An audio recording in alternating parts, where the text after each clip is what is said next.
Wow.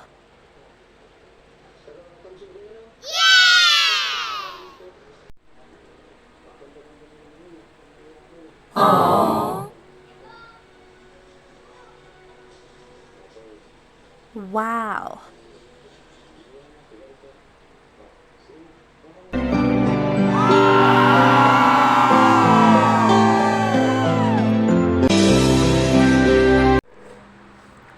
So, ayan. Dito naman po ako, mga kapo-viewers. Basta po kayo dyan. Sana po, nasa mabuti yung kalagayan. Sana makaipalig ang mundo na roon. Lalo-lalo yung mga FW natin dyan sa abroad. Basta po kayo. Sana po nasa mabuti yung kalagayan. Paramdaman. Okay? Welcome po sa aking YouTube channel, Radio Channel. Pag-subscribe, like, and share, comment dito sa aking video upload. Okay? So, tuloy tayo. Yun nga, may napanood akong video upload ni Kalinga Prab na may isang pamilya na tinutulungan nila, na discover nila sa kabundukan dyan sa Bicol, bali nasa bundok katira na may 4 na anak, 3 babae at 1 lalaki. Ang problema nito, kapo-viewers, nung mapanood ko yun, yung mga bata, mga dalaga na pa naman, dalagita, hindi makausap, ayaw may pag-usap, ayaw humarap sa mga tao. Kaya pala, nung ilapit sa kanya nung isang concerned citizen, na ayon sa kanya, na pag naglalakad daw ito magkakapatid na babae ay tuloy-tuloy lang. Kaya kung tawagin nila ay zombie. Yung 3 dalaga. Tuloy-tuloy lang. Hindi namamansin kung may tao man o wala. Basta tuloy-tuloy lang silang lakad. Kawawa naman. So, yun ang napansin nung tao na concerned citizen na inirefer kay Kalinga Prab. At ito naman, kapo viewers, tinugunan naman ni Kalinga Prab yung paglapit ng concerned citizen para matulungan yung isang pamilya na may 3 anak na babae at 1 lalaki. At yun nga, napatunayan nga ni Kalinga Prab na, mga kapo-viewers, hindi nga talaga pwedeng hindi ba nakikipag-usap sa tao. Parang hiyang-hiya sila sa tao, takot sila sa tao, pakipag-usap yung 3 babae. Pati yung lalaki, hindi na rin pag-usap yung bata, yung bunso nilang lalaking anak, kapatid. So, kinakausap ni Kalinga Prab ay ayaw magsalita.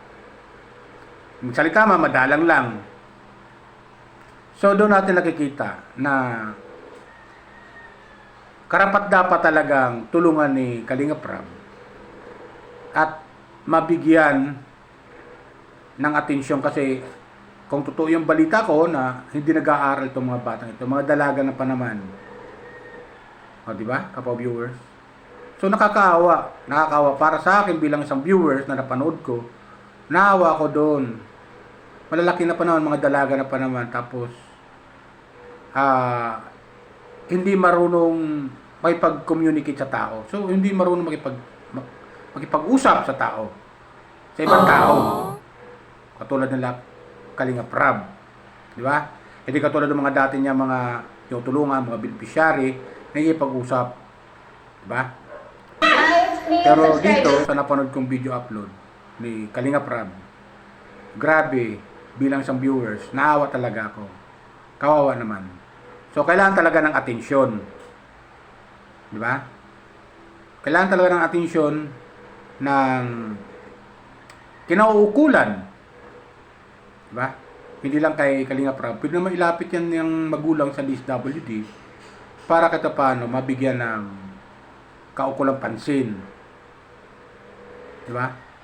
Yan lang ko na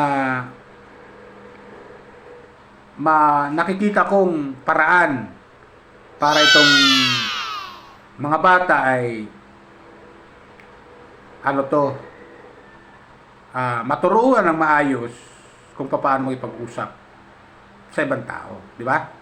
Kasi mahirap yung ganyan tahimik lang sila, hindi sila marunong makipag-usap. Naayon naman sa napakinggan ko kay Kalinga Prab, tinanong niya yung nanay, unang video niya, na ano ba yan, Nay, yung mga anak mo? Talagang, hindi ba talagang marunong ipag-usap sa mga tao? Humarap? Ang sabi naman ng nanay, marunong naman, nakikipag-usap naman yan. Siguro nahihiya lang. Pwedeng gano'n, di ba? At pag kayo lang dito, kumusta naman? Okay naman, makuha naman sila. Nagkikwentuhan naman yan sila.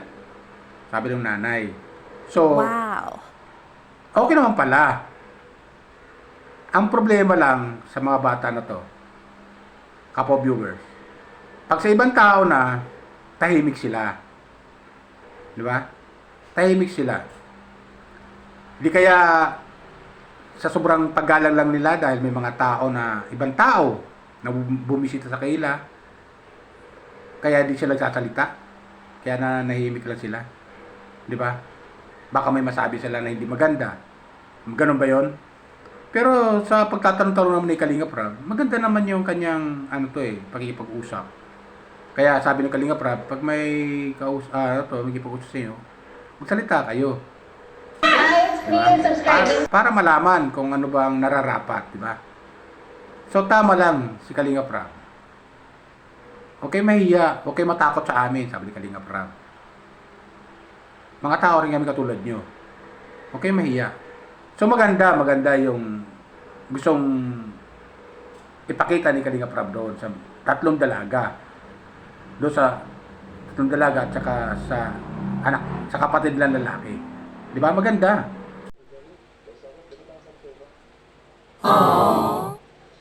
Kawawa naman. Kaya, nung mapanood ko yun, sabi ko, dapat talaga, lapitan ni Kalinga Prab sa DSWD bilang pagtugon ng gobyerno natin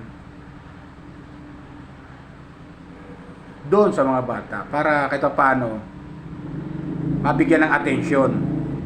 Bagamat nabibigyan na nila ng atensyon nila Kalinga Prab, pero parang kulang, di ba?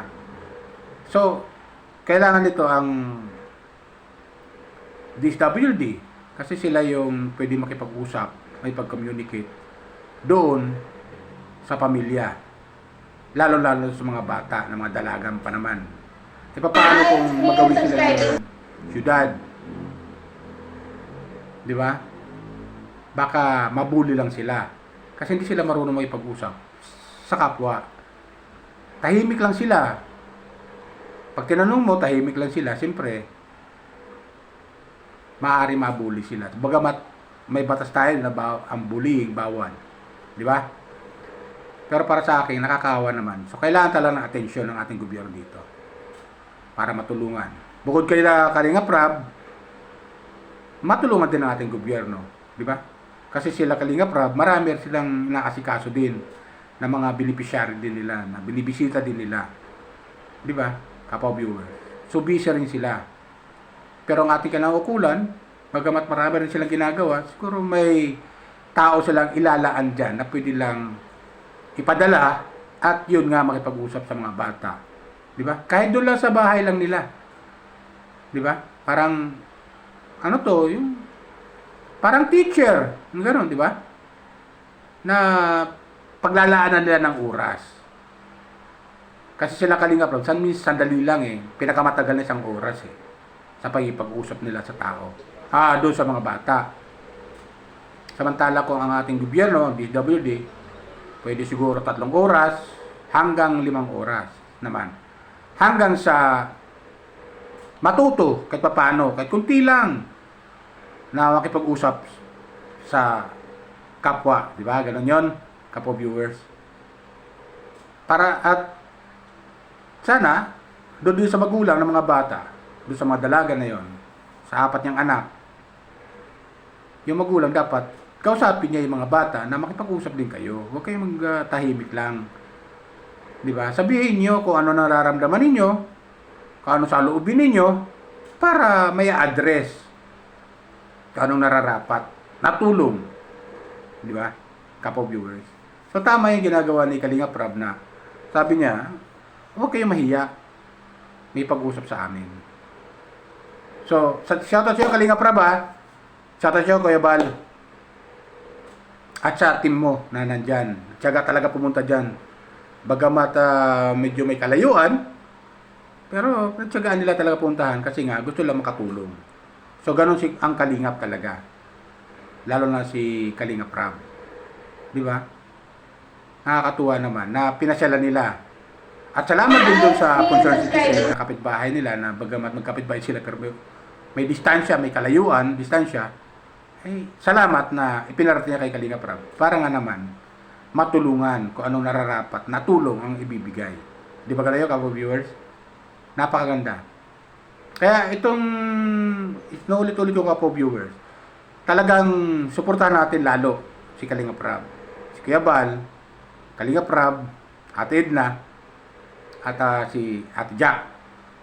Diba? At saka lahat ng team ng Kalingap, suportahan natin. Lalo-lalo na yung mga reaktor ng Kalingap. Suportahan natin sila. Di ba?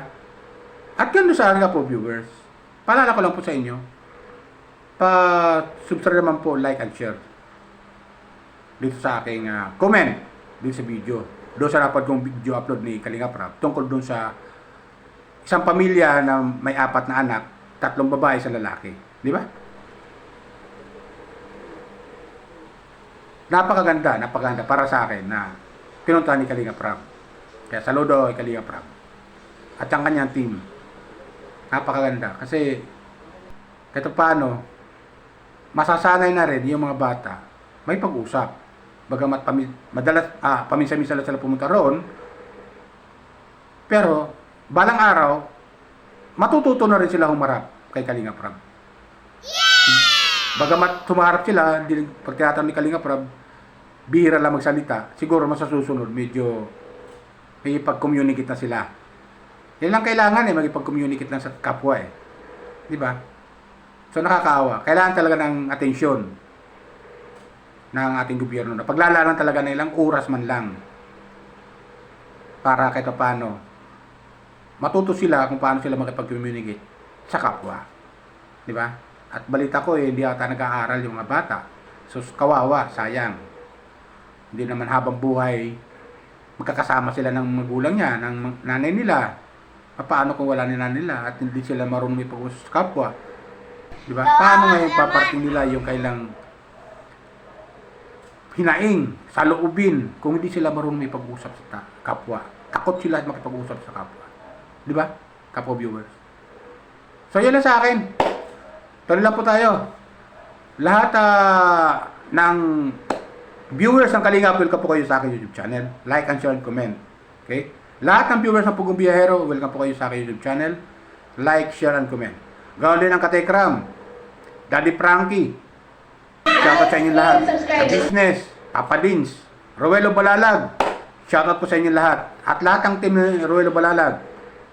Shoutout po sa inyo lahat. Welcome po kayo sa aking YouTube channel. Like and share and comment. Okay? Yan lang po. Bye. Ingat po tayo lagi. Pagpalain po tayo ng pumikapal.